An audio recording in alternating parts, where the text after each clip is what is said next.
Hello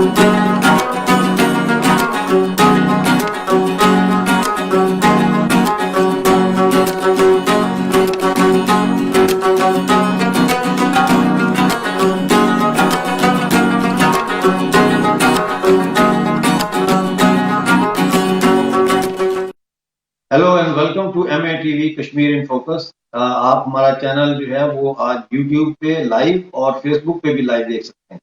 ناظرین، جیسا کہ آپ جانتے ہیں کہ ہم ہمیشہ کوشش کرتے ہیں کہ آپ کو کشمیر کے متعلق اور پاکستانی قبضے والے جو کشمیر اور پاکستانی قبضے والے پاکستان سے متعلق ریویو بھی دیں، چیزیں بھی بتائیں. آج ایک بڑی اچھی ڈیولپمنٹ ہوئی ہے یونین ٹیریٹری جموں کشمیر میں. جو شمالی کشمیر ہے وہاں کا جو لائن آف کنٹرول کے اوپر بارڈر ہے، بانڈی پورہ کا جو علاقہ ہے، وہاں پہ ایک گاؤں میں آج معروف فلم سٹار اکشے کمار گئے اور انہوں نے ایک نئے اسکول کی تعمیر کے لیے 1 کروڑ روپیہ ڈونیٹ کیا. ناظرین، یہ جو انہوں نے پیسے ڈونیٹ کیے، اس موقع پر اتنا جشن منایا گیا اس گاؤں میں کہ جو بارڈر سیکورٹی فورس تھی انہوں نے ایک فنکشن رکھا تھا چھوٹا سا گاؤں میں،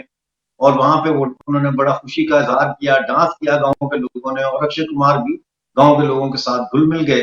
اور انہوں نے بھی وہاں پہ رقص کیا. تو یہ بہت اچھی ڈیولپمنٹ ہے. پہلے تو فلم سٹار شوٹنگ کے لیے آتے تھے، لیکن میرا خیال ہے کہ اب انہوں نے آگے بڑھ کر جو ہے وہ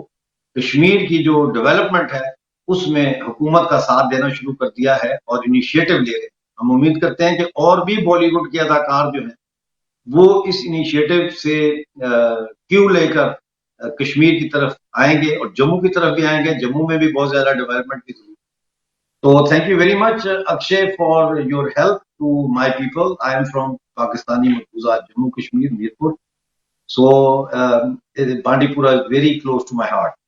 ناظرین، آپ کو میں یہ بتاتا چلوں کہ جیسا آپ جانتے ہیں G7 کی میٹنگ کارنول یو کے میں ہوئی تھی اور وہ 11، 12 اور 13 جون کو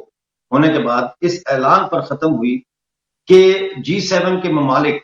ایک نیا انیشیٹو لے کر آ رہے ہیں ترقی پذیر یعنی ڈیولپنگ کنٹریز کے لیے. اس کے لیے انہوں نے $40 بلین کی جو گرانٹ ہے وہ رکھی. یہ $40 بلین استعمال ہوں گے ترقی پذیر جو ممالک ہیں، غریب ممالک، کمزور ممالک، وہاں پہ انفراسٹرکچر ڈیولپمنٹ. اس کو اب دیکھا جا رہا ہے کہ یہ جو چائنا کی اکنامک ایکسپینشنزم ہے جس میں وہ ڈیٹ ٹریپ اور ڈیٹ ڈپلومیسی کے ذریعے ایک کے بعد ایک ملک کی معیشت کو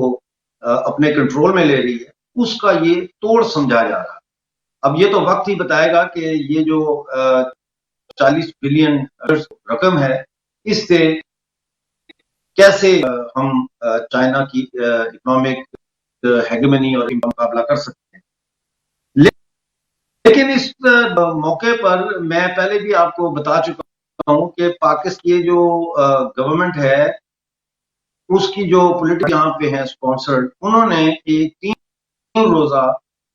مظاہروں کا پلان کیا تھا. یہ مظاہرے نارتھ میں گلاسگو سے لے کر ساؤتھ میں لندن تک ہر بڑے شہر میں ان کا انعقاد کرنے کا فیصلہ کیا گیا تھا. اور G7 کے پہلے دن اجلاس پر بہت بڑی جو ہے وہ انڈیا کے خلاف ایک مظاہرہ کرنے کا جو ہے وہ بندوبست. لیکن مجھے یہ آپ کو بتاتے ہوئے خوشی ہوتی ہے کہ ہم نے جب سے پاکستان کے اس جعلی نیریٹو کو چیلنج کیا ہے کہ پی او جے کے پاکستان ہے اور یونین ٹیریٹری جموں کشمیر بھی پاکستان کا حصہ ہے، اور جب سے ہم نے لوگوں کو یہ بتانا شروع کیا ہے کہ 22 اکتوبر 1947 کو پاکستان وہ ملک تھا جس نے جموں کشمیر کی ریاست پر حملہ کیا اور بھارت نے تو دفاع کیا آ کے جموں کشمیر کے لوگوں کا، یہ نیریٹو اب ہمارا والا جو ہے اس نے کافی جڑیں پکڑ لی ہیں. اور یہی وجہ ہے کہ آج ہم دیکھتے ہیں کہ جی کے موقع پر اتنا بڑا کا پلان بری طرح سے فلاپ ہو گیا. یعنی کہ 1 درجن سے بھی کم لوگ G7 کے باہر جو کارنول ہے وہاں پہ پہنچے برطانیہ میں، انگلینڈ میں مظاہرہ کرنے کے لیے. اور اس میں بھی وہ خود نہیں بلکہ انہوں نے ارد گرد سے لوگ اکٹھے کیے، کچھ شاید کردش تھے، فلسطینی تھے، کچھ اس میں یو کے بورس جانسن کے بارے میں مظاہرہ کرنے کے حوالے سے. تو ایک تصویر ہے, میں گزارش کروں گا اسٹوڈیو سے کہ وہ آپ کو یہ تصویر دکھائیں. میں اس کو ایکسپلین کرنا چاہوں گا کہ اس تصویر میں کہ کتنے لوگ G7 کی میٹنگ کو اکٹھے ہوئے. آپ دیکھ سکتے ہیں کہ لیفٹ یہ ایک طرف جو تصویر ہے اس میں آپ کو ایک انگریز خاتون بھی نظر آ رہی ہے, اور دوسری طرف جو تصویر ہے اس میں آپ کو فلسطینی نظر آ رہے ہیں جنہوں نے فلسطین کا جھنڈا اٹھایا. تو یہ بری طرح سے پاکستان کی یہ سازش ناکام ہو گئی. لیکن اب میں آپ کو دوسری تصویر دکھاتا ہوں. یہ تصویر پاکستان کے قبضے والے جموں کشمیر کے اخبار کی ہے. یہ ڈیلی نیوز پیپر ہے, اور اس ڈیلی نیوز پیپر میں انہوں نے سرخی یہ لگائی ہے, میں آپ کو پڑھ کے سنا دیتا ہوں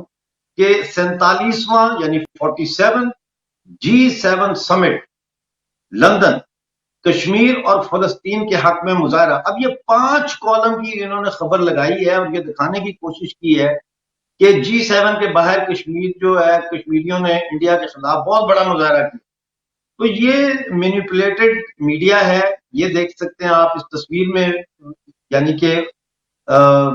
ایک انتہائی احمقانہ حرکت انہوں نے کی کہ انہوں نے ساتھ تصویر بھی شائع کر. تو یہ ان کی ایک بہت بڑی ناکامی ہے. ناظرین, میں اب آپ سے گفتگو تھوڑی سی کرنا چاہتا ہوں کہ پورے POJK میں لوڈ شیڈنگ جو ہے اس کا دورانیہ جو ہے اس کا ٹائم جو ہے وہ بڑھا کر 10 سے 15 گھنٹے کر دیا گیا. لوگوں کے پاس پہلے سے ہی پینے کا پانی نہیں ہے, اوپر سے اب بجلی بھی نہیں ہے. آپ خود سوچئے کہ ایک دن میں 24 گھنٹے ہوتے ہیں جس میں سے 6 سے 8 گھنٹے ہم سو کے گزارتے ہیں. تو اس کے بعد جو 15 گھنٹے ہیں وہ اگر لوڈ شیڈنگ میں گزریں تو نہ ہم کپڑے استری کر کے دفتر جا سکتے ہیں, نہ بچے اسکول کے کپڑے استری کر سکتے ہیں, نہ بچے رات کو اور لوگ سو سکتے ہیں کہ شدید گرمی ہے, اور نہ ہی کوئی کارخانہ چل سکتا ہے. وہ لوگ جو اپنے گھروں میں چھوٹی چھوٹی انڈسٹری کے یونٹ لگا کے بیٹھے ہوئے ہیں, کوئی سلائی کا کام کر رہا ہے, کوئی دوسرا کام کر رہا ہے, وہ لوگ بھی اس لوڈ شیڈنگ سے بری طرح سے متاثر ہو رہے ہیں. یہ تو پاکستانی قبضے والے جموں کشمیر میں ہو رہا ہے. ادھر کیا ہو رہا ہے پاکستانی قبضے والے گلگت بلتستان میں؟ ناظرین, پاکستانی قبضے والے گلگت بلتستان میں جنگلات میں آگ لگی ہوئی. دیامر سے شروع ہونے والی آگ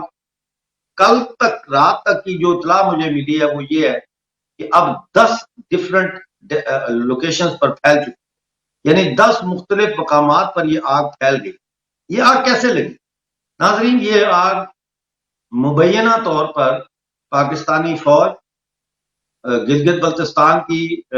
لوکل جو ایڈمنسٹریشن اور لکڑی بیچنے والے جو بڑے بڑے تاجر ہیں ان کے اوپر مشتمل ایک ٹرائکا ہے جس کو ہم کہتے ہیں ٹمبر مافیا. ٹمبر مافیا اب تک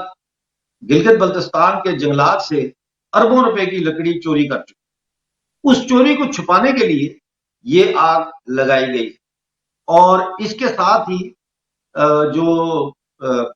گلگت بلتستان کی اسمبلی ہے اس کی ایک اسمبلی کی ممبر ہے سعدیہ دانش. سعدیہ دانش نے اس آگ کی جوڈیشل انکوائری کا مطالبہ کیا. یہ پہلی دفعہ نہیں ہے کہ گلگت بلتستان کے ساتھ یہ زیادتی ہو رہی ہے. اسی طرح کی ایک اور زیادتی ایک اور ٹرائکا مافیا ہے جس میں پاکستانی مبینہ طور پر پاکستانی فوج اور لوکل پھر ایڈمنسٹریشن اور بڑے بڑے مائننگ کمپنیز ہیں وہ مل کے انہوں نے مافیا بنایا ہوا ہے, اور مائننگ کے جو مائننگ کے لائسنسز ہیں وہ اسی مافیا کو دیے جاتے ہیں. اب وہ ان کو جب کانٹریکٹ ملتا ہے تو ان کو مائننگ کے لیے وہ ڈگنگ کرتے ہیں اور پتہ ہے اس کو انہوں نے بیچنا ہے, یہ سارا ان کے کنٹرول میں. تو اس کے خلاف جو ہے وہ بہت شدید رد عمل سامنے آ رہا ہے. گلگت بلتستان کے لوگ خاصے اس حوالے سے.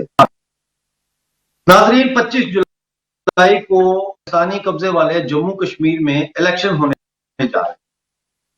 یہ الیکشن سب سے پہلی بات تو یہ کہ غیر قانونی ہے. POJK بھارت کی ٹیریٹری ہے, تو بھارت ٹیریٹری کے اوپر جو ہے آپ کیسے الیکشن کروا سکتے ہیں ایک مقبوضہ اس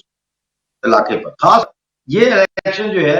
یہ ایک ڈمی الیکشن ہے, کیونکہ اس کے اندر یہ شرط ہے کہ صرف وہ جماعتیں اس الیکشن میں حصہ لے سکتی ہیں جو پاکستان کے ساتھ جڑنے کی مخالفت نہیں کرتی یا جڑنے کی حمایت کرتی ہیں، وہ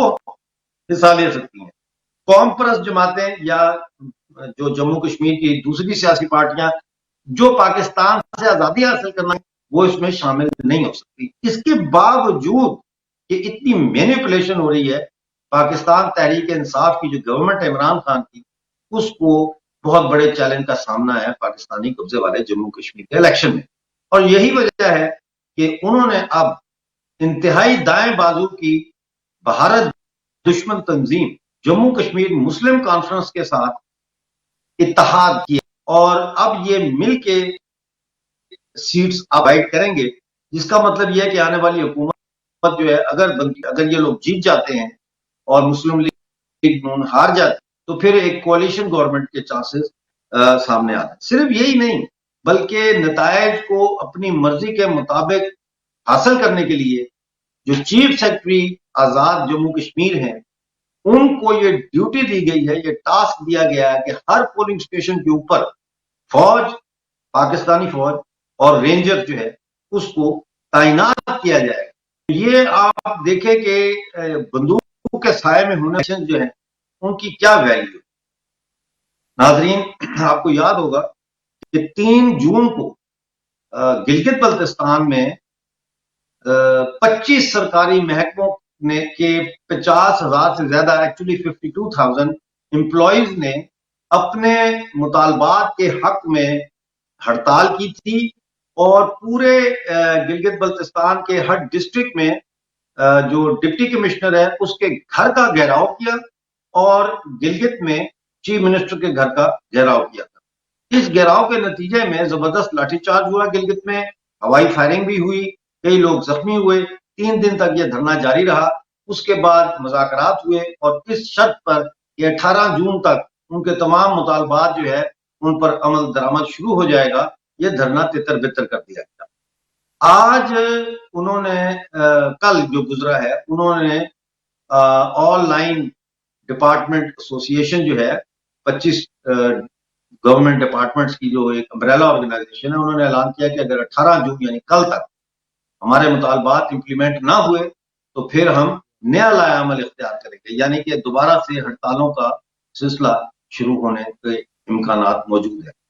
ناظرین، پاکستان مکمل طور پر ایک چین کی نو آبادیاتی یعنی کالونی بنتا ہوا ہمیں نظر آ رہا ہے، لیکن اصل پرابلم جو ہے وہ ہم لوگوں کو ہے جو جموں کشمیر پاکستانی قبضے والے سے اور گلگت بلتستان سے جن کا تعلق ہے، اس لیے کہ ہم تو اب ڈبل غلامی میں جا رہے ہیں، پاکستان کی غلامی اوپر سے چائنا کی غلامی، اور پاکستان نے اب یہ فیصلہ کیا ہے کہ سی پیک کے لیے کام کرنے والے جو لوگ آئیں گے ان کو چائنیز کو 48 آورز میں ورک ویزا دیا جائے گا۔ نہ صرف یہ بلکہ چائنیز کے لیے ہر ایئرپورٹ کے اوپر علیحدہ سے ڈیسک بنایا جائے گا تاکہ ان کو کوئی کیو میں نہ لگنا پڑے، ان کو کوئی ایشوز نہ ہو، کوئی پرابلم نہ ہو۔ تو یہ اس زمانے کی یاد دلاتا ہے جب انگریزوں کے لیے علیحدہ پارکس ہوتے تھے اور ہم ہندوستانیوں کے لیے علیحدہ پارکس ہوتے تھے۔ تو یہ ایک بڑی ہی جو ہے نا وہ جسے کہتے ہیں کہ ایک عجیب و غریب صورتحال بن رہی ہے، اور اس کے خلاف جو ہے وہ ابھی تک ہیومن رائٹ کمیشن آف جو united nation human right council ہے اس نے ابھی تک اس inhuman treatment of travellers کے اوپر جو ہے کوئی بیان نہیں دیا۔ ناظرین، میں آپ کو یہ بتاتا چلوں کہ سکردو میں کارگل سکردو روڈ کو کھولنے کے لیے اور اسے لداخ کے ساتھ جوڑنے کے لیے جو ہے وہ مہم دن بدن تیز ہوتی جا رہی ہے۔ میں نے آپ کو بتایا تھا کہ حسنین رمل نام کے ایک سوشل اور ہیومن رائٹ ایکٹیوسٹ ہیں، انہوں نے بھی ایک تو مائنز کے جو مائنز ہیں پہاڑ جو منرلز ہیں اس میں پہاڑوں میں ان کی ناجائز کھدائی کے خلاف آواز اٹھائی۔ اس کے علاوہ وہ بہت متحرک ہیں اور وہ ہمیشہ یہی کہتے ہیں کہ کارگل اور سکردو کی روڈ کھولی جائے اور لوگوں کے خاندان ہیں اس میں ملنے دیا جائے۔ انہی وجوہات کی بنیاد پر ان چارج شیٹ دیے بغیر FIR کاٹے گرفتار کر لیا گیا رات کو 11 بجے سے، اور اب تقریباً 3 ہفتے سے زیادہ کا وقت گزر ان کو ابھی تک کسی عدالت میں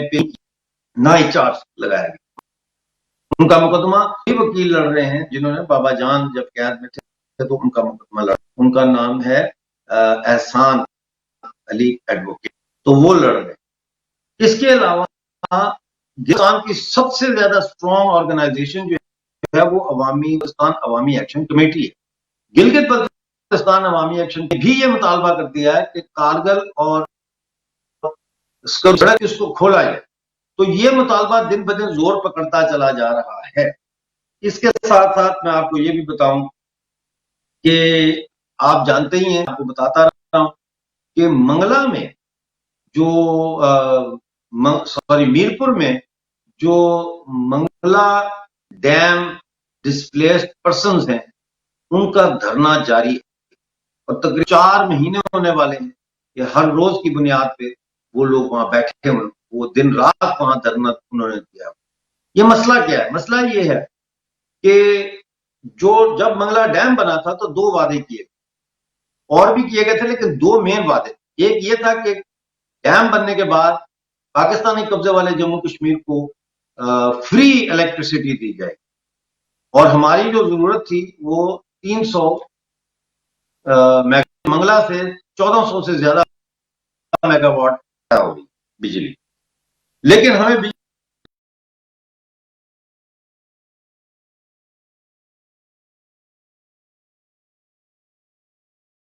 آج دوسرا جو وعدہ کیا گیا تھا وہ یہ تھا کہ جو ڈسپلیسڈ لوگ ہیں، یعنی وہ لوگ جن کے دیہات آ گئے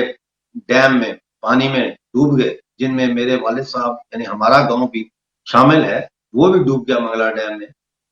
ان لوگوں کو ایز کمپنسیشن جگہ دی جائے یا کمپنسیٹ کیا جائے۔ وہ کچھ لوگوں کو دیا گیا شروع میں، لیکن اس کے بعد جو ہے وہ فائل جو ہے اس کو بالائے طاق رکھ دیا گیا۔ بعد میں جب منگلا ڈیم کی توسیع ہوئی، اس کی ایکسٹینشن ہوئی، تو نیو میرپور سٹی کے نام سے ایک بستی جو ہے میرپور کے اندر ہی، ساتھ ہی اس کے بارڈر پر وہ بنائی گئی۔ وہاں کے لوگوں کے ساتھ جو وعدے کیے گئے وہ پورے نہیں کیے گئے، لہذا ان کو ہم کہتے ہیں متاثرین منگلا ڈیم۔ اور متاثرین منگلا ڈیم جیسا کہ میں نے آپ کو بتایا ہے، پچھلے 4 مہینے ہونے والے ہیں کہ انہوں نے دھرنا دیا ہوا ہے وہاں پہ، اور وہ اپنے مطالبات کے لیے جدوجہد کر رہے ہیں۔ ناظرین، جیسا کہ آپ جانتے ہیں پی او جے کے پر ویسے تو پاکستان کا ایک ایڈمنسٹریٹو قبضہ تھا، ٹھیک ہے نا، لیکن اب پی او جے کے چپے چپے پر پاکستانی فوج کا جغرافیائی قبضہ ہوتا چلا جاتا، یعنی کہ کوئی ہی ایسی جگہ نہیں ہے جہاں چیک پوسٹ نہ ہو۔ پی او جے کے یعنی جس کو آزاد کشمیر کہتا ہے پاکستان، اس کا یہ حال ہے کہ اگر آپ چھوٹے سے گاؤں کے جو رستوں میں یا کسی چھوٹے شہر میں بھی آپ چلے جائیں چائے پینے کے لیے، کسی کھوکھے پر، کسی کیفے پر، کسی ڈھابے پر، تو وہاں پہ بھی لوگ گفتگو کرنے سے ڈرتے ہیں، اس لیے کہ وہاں پہ بھی ایک ایجنسی کا بندہ ضرور بیٹھا ہو۔ تو کئی ایسے ڈھابے بھی ہیں جن کے بارے میں یہ شک ظاہر کیا جاتا ہے کہ یہ ڈھابے اصل میں ایجنسی والوں کے ہیں، اور یہاں پہ کام کرنے والا جو بندہ ہے مین، وہ ایجنسی کا ہی آدمی۔ تو اتنی زیادہ وہاں پہ پابندی ہے کہ وہاں پہ لوگ اپنی آواز بلند نہیں کر سکتے۔ اس کے باوجود آئے دن سوشل ایشوز کے اوپر اور اکنامک ایشوز کے اوپر آپ دیکھتے ہیں کہ پی او جے کے لوگ جو ہے وہ مظاہرے کرتے ہیں، ہڑتالیں کرتے ہیں۔ تو ناظرین، ایک ایک کر کے پی او جے کے کی ایک ایک انچ زمین اس وقت فوج کے قبضے میں چلی گئی ہے۔ 12 بریگیڈ فوج اس وقت پی او جے کے میں تعینات ہے، اور اس کے ساتھ ساتھ اب انہوں نے تولی پیر کی چوٹی پر بھی قبضہ کر لیا ہے، اور اچانک وہاں پہ ہیلی کاپٹروں کے ذریعے اور سینکڑوں جو ہے ٹرکس راولپنڈی سے اور سہالہ سے فوج کے وہاں پہنچے، اور انہوں نے اپنی فوجیں وہاں اتاری ہیں اور اس پہ قبضہ کر لیا ہے، اور وہ 8,800 فٹ کی بلندی پہ یہ تولی پیر ہے۔ اگر آپ تولی پیر سے نیچے دیکھیں تو آپ کو باغ کا شہر نظر آتا ہے، دریا پنچ نظر آتا ہے، راولا کوٹ سے صرف 30 کلومیٹر کے فاصلے پہ۔ تو اس سے آپ اندازہ لگائیں کہ اب ہماری ایک ایک جگہ کے اوپر جو ہے وہ پاکستانی فوج کا قبضہ ہوتا چلا جا رہا ہے۔ ناظرین 3 دن پہلے راولپنڈی GHQ میں جو پاکستانی فوج کی فارمیشن کمانڈرز ہیں ان کی کانفرنس ہوئی، اور وہ کانفرنس سے خطاب کرتے ہوئے Pakistani army chief general Qamar Javed Bajwa نے یہ کہا کہ line of control per operational تیاریاں جو ہیں ان کو بدستور جاری کیا جائے۔ ہم دیکھتے ہیں کہ 25 فروری کو DGMOs کی میٹنگ میں یہ فیصلہ کیا گیا کہ سیز فائر کی جائے۔ اس کا مطلب یہ ہے کہ پھر نیکسٹ سٹیپ یہ ہے کہ آپ اپنا فوج کا انفراسٹرکچر آہستہ آہستہ کرنا شروع کریں، آپ ایک قدم کے بعد امن کی طرح کے لیے دوسرا قدم اٹھاتے ہیں۔ لیکن پاکستان کی فوج کے جب ہم دیکھتے ہیں تو ہمیں یہاں پہ الٹی گنگا بہتی ہوئی۔ ناظرین میں آپ کی توجہ ایک اور چیز کی طرف بھی دلانا چاہتا ہوں کہ ایک طرف فوج ہمارے قبضہ کرتی چلی جا رہی ہے، فوج بٹھاتی چلی جا رہی ہے، دوسری طرف ہمارے پاس پینے کا صاف پانی نہیں ہے، ہمارے پاس انڈسٹری نہیں ہے، ہمارے پاس سڑکیں نہیں ہیں، ہمارے پاس جو ہے وہ اچھے سٹینڈرڈ کا کوئی نہیں، ہمارے پاس سانپ اور کتے کے نہیں ہیں، اور ہمارے پاس پل جو تھے وہ ٹوٹ گئے ہیں تو رسوں کے اوپر سے وہ لٹک کر کراس کرتے ہیں ندی نالوں کو۔ ہمارے میجورٹی جو یوتھ ہے وہ میڈل ایسٹ اور یورپ میں آ کے انتہائی کم اجرت والے کام جیسے باورچی ہو گیا، سیکیورٹی کے گارڈ ہو گئے، یا پھر ڈرائیورز ہو گئے، اس قسم کے کام کرتے ہیں۔ ایسی صورتحال میں جب یہ خبر آتی ہے کہ یونین ٹیریٹری کشمیر میں بانڈی پورہ میں اکشے کمار نے جا کے 1 کروڑ روپیہ صرف ایک گاؤں کے سکول کے لیے ڈونیٹ کیا ہے، تو یہ خبر جو ہے اس کی ریزوننس جو ہے وہ بہت دور تک جاتی ہے۔ وہ صرف POJ کے تک نہیں رکتی یا گلگت بلتستان تک نہیں رکتی، وہ GHQ کے ہیڈ کوارٹر تک پہنچتی ہے، اور وہ ہمارے لوگوں ہماری عوام کو بھی یہ ایک تاثر دیتی ہے، ان کو پتہ کہ اگر اکشے جی نے 1 کروڑ روپیہ ڈونیٹ کیا ہے بانڈی گاؤں میں نیا سکول بنانے کے لیے، تو اس کا مطلب یہ ہے کہ بھارت جو ہے وہ کشمیر کو نہ صرف اپنے جسم کا ایک حصہ سمجھتا ہے بلکہ اس کی پرورش کرنے کے لیے، اس کو بڑھانے کے لیے، اس کی ترقی میں اضافہ کرنے کے لیے بھی پیش ہے، سب سے آگے ہے۔ ناظرین اگلا جو پروگرام ہوگا ٹیوزڈے کو 6:30 بجے UK ٹائم کے مطابق، اس میں کوشش کروں گا کہ اگر ممکن ہوا تو آپ کے ملاقات میں اکشے کمار جی سے کراؤں اور ان سے جاننے کی کوشش کروں کہ وہ کون سے عوامل تھے جنہوں نے اکشے کمار جی کو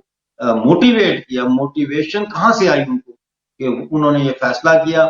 کہ وہ کشمیر میں جا کے، مطلب پورا بھارت پڑا ہوا ہے لیکن انہوں نے کشمیر میں بھی، وہ بھی لائن آف کنٹرول کے اوپر جو بانڈی پورہ کا ایک گاؤں ہے، وہاں پہ جا کے سکول جو ہے اس کے لیے ڈونیشن دی۔ اس حوالے سے ان سے ہم پوچھنا چاہیں گے کہ کیا تعلیم کی اہمیت جو ہے اس کے حوالے سے موٹیویشن تھی، یا ایک جو جموں کشمیر جو اتنا پیچھے رہ گیا اس دہشت گردی کی وجہ سے، اس کو وہ موٹیویشن تھی کہ وہ وہاں پہ ڈیولپمنٹ کا کام کریں۔ تو اپنی دعا میں یاد رکھیں، اور ٹیوزڈے کو آپ سے دوبارہ ملاقات ہوگی۔ آج کا پروگرام آپ YouTube اور فیس بک پہ دیکھ سکتے ہیں۔ اس پروگرام کو اپنے دوستوں کے ساتھ سوشل میڈیا اور WhatsApp گروپس میں ضرور شیئر کیجیے گا۔ اگلے پروگرام تک کے لیے ڈاکٹر امجد مرزا کو اجازت۔